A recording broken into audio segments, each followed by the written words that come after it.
What happens when you run different size tires on your RC car? Well, today, guys, we are going to find out. Now, there are a lot of reasons why you might want to run different size tires on your car. The Arrma Felony has different gearing, for instance, and if you run the same size tires, it's essentially the same as running different size tires. You might want to do it for the looks. You might just not have the full set of the same tires for your car. Now, we're going to get into this nonsense later, but first, let's start with something smaller. I'm going to put one really little tire and one bigger tire on this car, and we're going to take it out and bash it and see what happens. I've got a thermal imaging camera, which is going to let us check the temperature of the differentials and see if they're getting too hot, and we'll just see if the drivetrain gets torn up. We're going to try it with this one, we're going to try it with an on-road car, then we're going to take that big 6S Outcast and put some really silly sized tires on it and see just how far we can take this concept.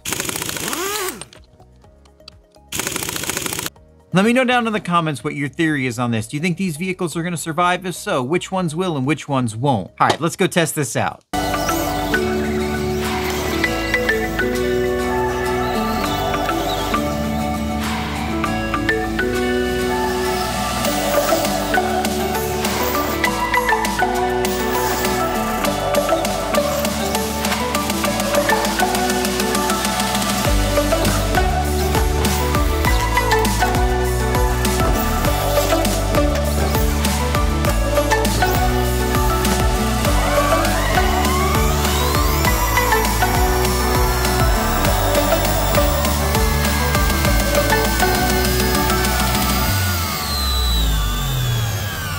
All right, so I went through 2 full packs like that and nothing happened. Everything stayed nice and cool. As you can see here, the center differential didn't really have any problems with heat. And other than it driving really weird, I really didn't have any issues with this setup. This thing's small and light though, so you can say that was easy, but how about something a bit more challenging? Now, this is an on-road car and it's gonna have a lot more traction than a little off-road car will. This also does not have a center differential, which means putting different size tires is gonna put a lot of strain on this plastic center drive shaft. Let me show you what I'm gonna do.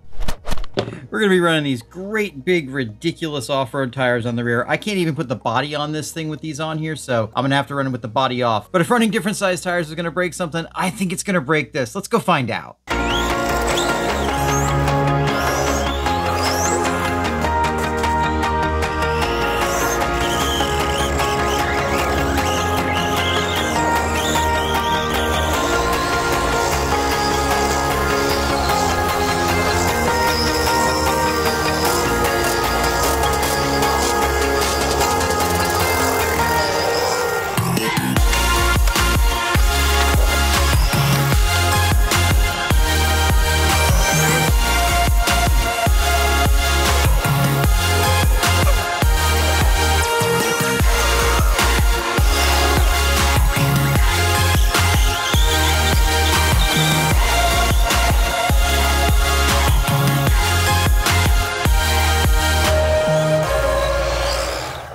All right, guys, a couple packs of that nonsense, and this thing is still rolling just fine. No issues with it. Again, other than this thing handling like absolute crap because of the different size tires, I really didn't see any problem with it. Now, the main weak point of this drivetrain is going to be the center drive shaft. That's going to be different than the main weak point of a full-size car. Speaking of which, the main reason you don't want to run different size tires on a full-size four-wheel drive car is because they don't generally have a center differential, just like this doesn't. But more importantly, they're very heavy and they have a lot of traction. So on hard surfaces, you've got the rear wheels and the front wheels effectively turning at different speeds because of their different size, and that puts a lot of strain on that center drivetrain. Let's take a look at this and see if that same strain caused damage to this drive shaft. All right, as you can see, no issues here in the front and no issues here in the rear. This center drive shaft is absolutely perfect, and this drivetrain is just fine. Even with these giant off-road tires in the back and the stock tires in the front, no issues whatsoever with this on-road car. If you enjoy seeing me destroy my stuff for your education and entertainment, get subscribed because we got a lot more of that coming up and it's gonna be fun. I know what y'all are waiting for and I am too. Let's get the big dog out. For our final and most important test, we're gonna be using this big, heavy, super powerful Arrma Outcast. If you haven't seen the video on this, I'll leave a link down in the description. Make sure you check it out because this is an awesome build. To test it, we're gonna be using a Hoon's on-road tire, this giant Hobeo off-road 7-inch diameter tire, a little buggy tire, and then a stock tire. Before we do that, I'm gonna throw some stock tires on here and I wanna see what the temperatures of the differentials are like after bashing it in its stock form. That way we can compare once we put these crazy tire setup on there. I'll do that and we'll see you outside.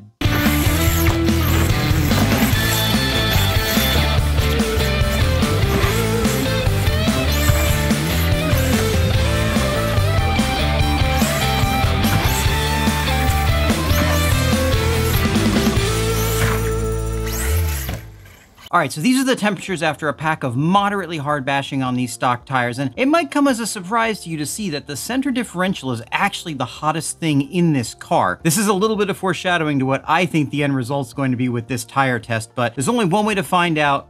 Let's get these goofy tires on here and see what it does.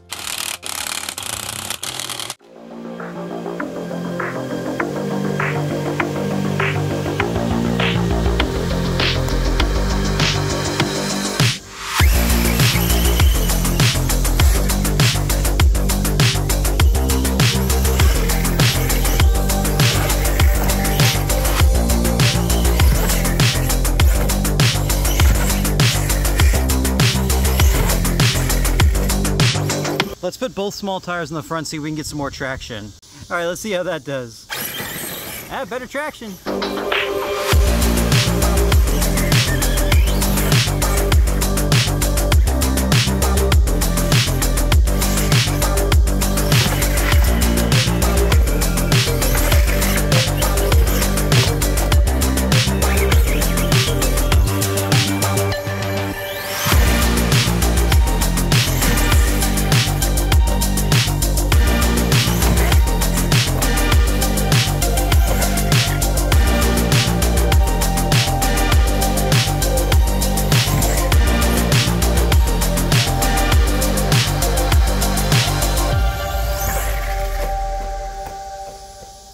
That is a full pack of bashing with this nonsense setup, and that was a lot of fun. It's very hard to control, but I definitely enjoyed doing it. Let's take a look at the temperatures and see if we can reach some conclusions on this. Taking a look at the thermals, we can see that the center differential is again the hottest part of the truck, and it is hotter than it was with the same size tires, but not really by much, maybe about 40 or 50 degrees. That's not a surprise because this center differential is going to be working harder with different size tires on it. But why didn't it explode? This is probably the worst case scenario. Heavy truck, lots of power, hard bashing. These are all limited slip EXP differentials. This tire size differential is insane. Why didn't this center differential explode and leave me stranded? I think the reason is that this thing is designed to be slipping all the time anyway. When you're bashing, your tires are spinning at different speeds constantly. You're spinning, you're sliding, you're doing wheelies, front tires are spinning, back flips, landing on different wheels, and that means that these differentials are constantly working really, really hard. The manufacturer knows that, and they build them to be able to handle that hard work. And that's the big difference between an RC car and a full-size car. In a full-size car, it's designed specifically for all the wheels to be basically spinning at the same time and not to have any sort of potential bind in the drivetrain. These RC cars are completely different. They're designed to have different wheel speeds and very different wheel speeds. My conclusion between the little car, the on-road car, and this ridiculous setup is that it just doesn't matter if you put different sized tires on your RC car, it's not going to hurt it. That being said, that's just my theory. If you've got different conclusions, let me know down in the comments. And if you liked this video, you're gonna love this one.